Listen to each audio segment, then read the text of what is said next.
Okay, the second part, I'm already, let's go back and verify here. So on the right side in the tray, you see this, it is connected. It says connected, so I'm still connected. I was just verifying some information to make sure it is working on my new computer that is used to be a Unix. Now I'm temporarily using it as Windows. So I connect that.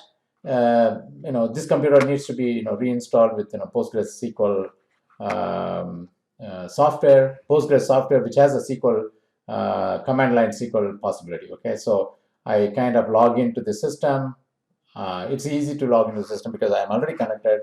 Just say, what is the IP address I need to reach, what is the database I need to extract, and then it's listening on port 5432. That's something that's internal information, and then I give my username. I got connected to that. So there are two tables here: crimes table and police station table. Okay, these are the two tables that we want to understand because those are the two tables used here.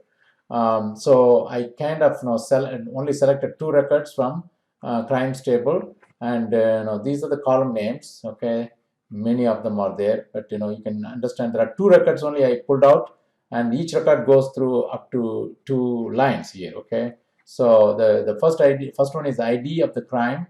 This is the second ID of the crime. The first case number in this database is first case number is HZ118315, second case number HZ117349, and this one happened on January 16th on during the year 2016 at 9 p.m. This one happened January 16th, same day, but it is 1:03 a.m. Okay, this happened at 9 p.m.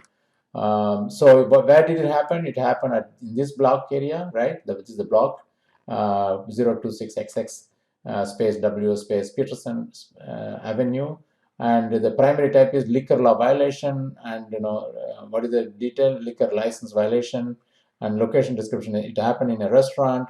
Did it result in an arrest? Yes. It's not a domestic related. It did not happen at the domestic place. The district is number 20. So this event happened in district 20. This event happened in district 40. So you see these information, x coordinate, y coordinate of the location. Year is 2016, but here is the latitude, longitudinal of the position. The first event happened in latitude 41.99046 ... and longitude is minus 87.6961 ... Okay, and together as a pair is given here as location. This is latitude, longitude. Location is identified by this, and then there is also what is the variable called varies. The varies is a long string, but the varies is processed through PostGIS. So we are using PostGIS functionality in this one. So this will be parsed into x coordinate value and y coordinate value. So that is for the record 1, and the same information, type of information, is achieved in record 2, and so that's what the crimes database data looks like, data table.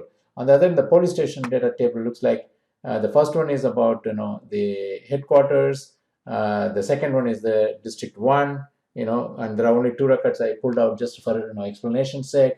And then the district name is headquarters. Here the second record refers to central. Okay, so remember this is a police stations table. It's a smaller, much smaller table, really very small table. There are only 22 districts are there. The address of the district is headquarters is this. Address of the first district, number 1 district, is 1718 State Street, and Chicago, Illinois. And this is the web page, and this is the phone number of that district 1, fax, and x coordinate, y coordinate, latitude, longitude. Okay, those informations are there. Now we also want to take a look at the JSON file, because there are 3 files used here. I want to explain that JSON. How does JSON file look like? Okay, so if you go to G73,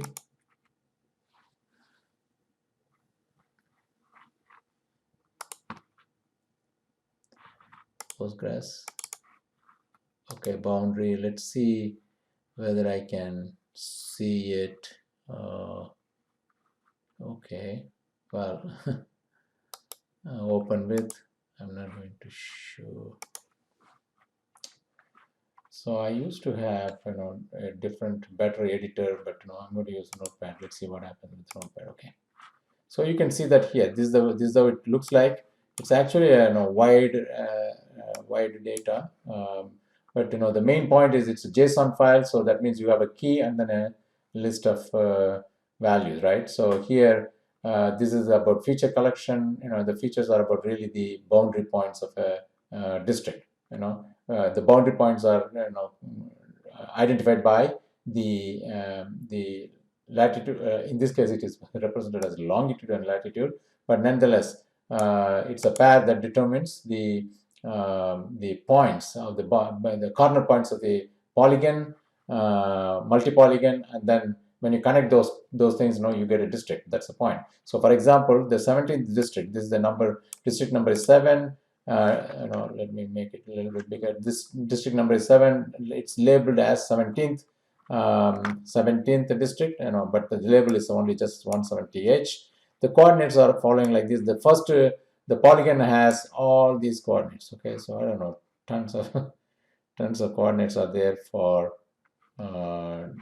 district 17. Okay, so and it will happen. That's not a problem because you have it's just a matter of computational step that the computer will take care of it. But you can see that next. No, it's not really the next one. So maybe I can search for what is the next one, then maybe it will come back here. Let's see. So the first district is 17, and these are the pairwise points, geometric points, the geoposition points. And if you connect all these, pairwise geoposition points, you get a polygon. Okay, that is the district boundaries. Okay, so I'm going to say Control F.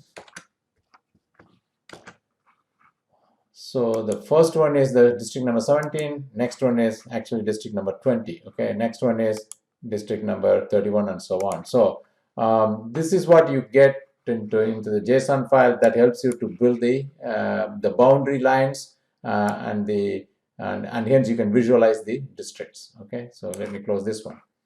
Now with that knowledge, let's go and walk through the Python notebook. Okay, so we have installed all these packages. So I already installed these things. We just use the pip install for every one of them. Pip install area, pip install folium, pip install scicop g2. Only those things you need. If you don't have pandas, you have to install that too. But you don't need to do the CSV and JSON. Okay, it comes as part of the latest version of the Python. That's what the note says. Because when you do that, there are errors coming in. Now once that is done, so it is I already imported them in this, and then I connected to the database with the object DB connection. That is the the credential information, and that DB connection calls in the cursor, and the cursor is going to execute. Cursor is going to be executed with a SQL, and this basically means SQL select, SQL district and count district from crimes group by district. So it gives you for every district, because group by district, for every district it's going to give you a number of crimes. Okay, that's as simple as that. So when I execute that, I convert it into PD data frame because sometimes it's easier to, it's more elegant, it's easier to work with the pandas data frame. So the rows that are executed and coming out as output from this SQL is considered as the rows, as object rows, and that is taken as converted into PD data frame, but the column names are given by this, the two columns here, district number. First one is district number, second one is number of crimes. Now we want to just convert the as type string to as type string because it's the district numbers are not really numerals. So we convert that, and then I'm showing you the output. Oh, this is what the output is. Here it is. Look at it. Okay, so the district 11 has 1,113 crimes, and district 20 has 254. That's the lowest I see. Okay. That's the lowest I see. The highest is 1113. Okay, So you will see when we go forward with the map, you can see this will be coming out in a pop-up and you can click on it for every district police station place, and it will give you this district number and the count number of crimes. That's what the simple exercise here is. So I'm doing a little bit additional exploration on how many rows are there. 22. This was done before I did this one. So just another way of seeing that. And then I'm kind of creating the map here. Okay, so I call in the folium package and then ask for the map. Whenever you do a map, the basic thing is what is the location, center location, and how much zoom you want to have it as a startup, as a starting position. So this is actually the city center in the it's a downtown area in the Chicago city. So folium map is defined here, and then map object name is this, total number of crimes per district map. But now we have to give additional information about what kind of color we want to have the districts to be differentiated by, and and the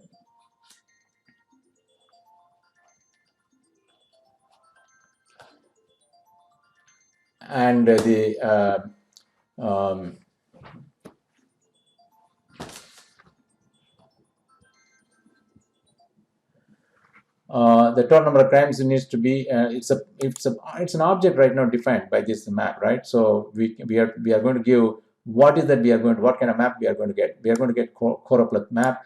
A Choropleth map actually distinguishes between the low and the high numbers with contrasting colors. So high red, high density red, intense red means high frequency of crimes here in this case. That's what we want to represent. Orange means low. Okay, so we use the boundaries.geojson file to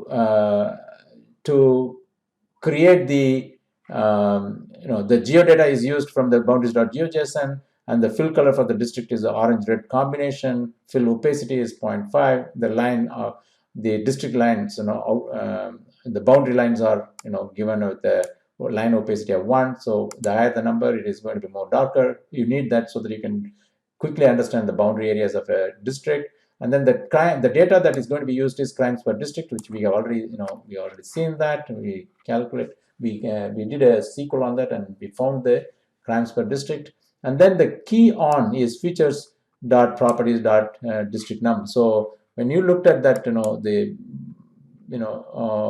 boundaries.geojson, that's the one that is giving you the feature.properties.district number. If you open it again, feature.properties.district number, that's this one is going to be picked up by this information. That's the key. Okay, the key is about the district. Key is the district number, and then what is the data that we post, the number of crimes. Okay, so that's what we are talking about here. So once you run that one, you get a future warning here. Don't worry about it. It is just a there is some changes that are going to happen to this calling of the Choropleth map, and that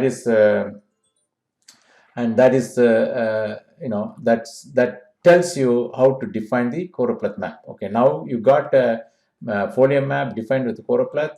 Now we are going to collect the police station location from the using the SQL.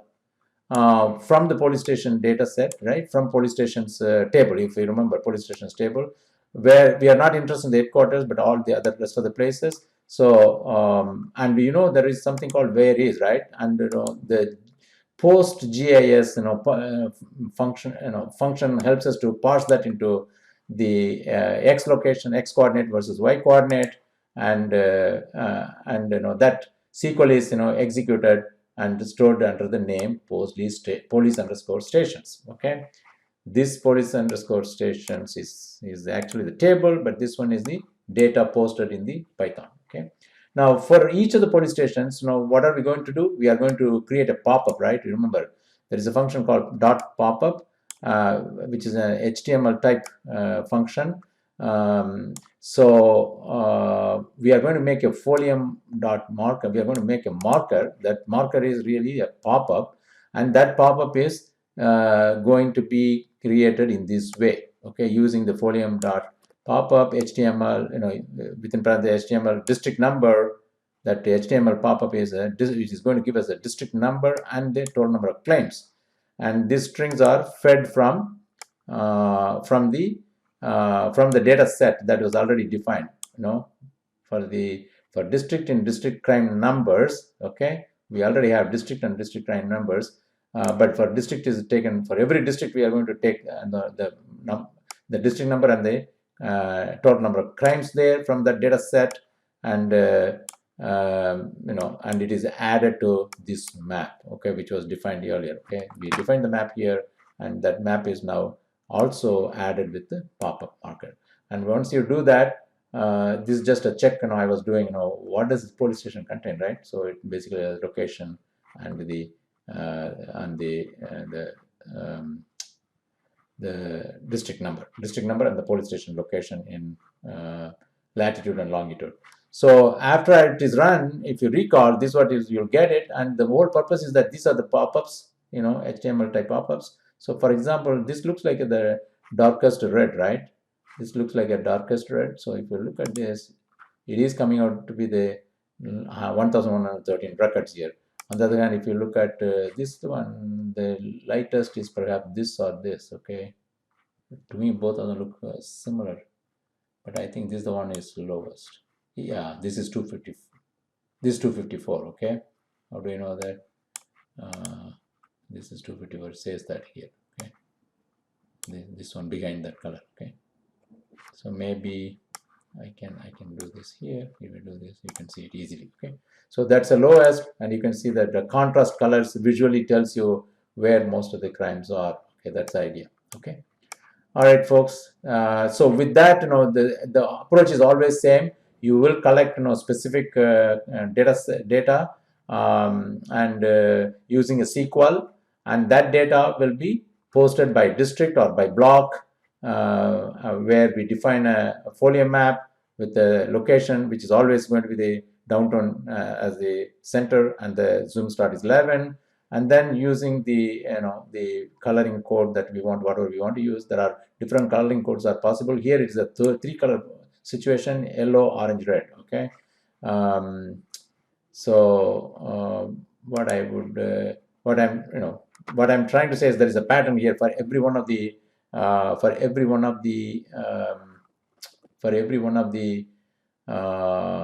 query, as well as the result that we want to get. So this one is about Choropleth Map, where we are talking about violent crimes only. Okay, violent crimes only, and then here, so if you execute this, you will see it's working out, and it will show you the map. And in the same way, there is a extraction of data, and then define the map, and then do the post the data with the pop-up. Okay, and the fourth one is the crime density per district. You will see that again, it's an extraction. We are using the data that we already extracted, to calculate crime density using a pandas data frame approach. And the fifth one is about gun-related violent crimes. But then the pop-up is happening whether it happened in the street or inside the residence. So remember, there was a residence column that is there. True or false. False means it is not on the it is not inside the residence but outside in the street. If it is true, then the event happened in the residence. So those are the things that we want you to learn from these codes, which are all working, and then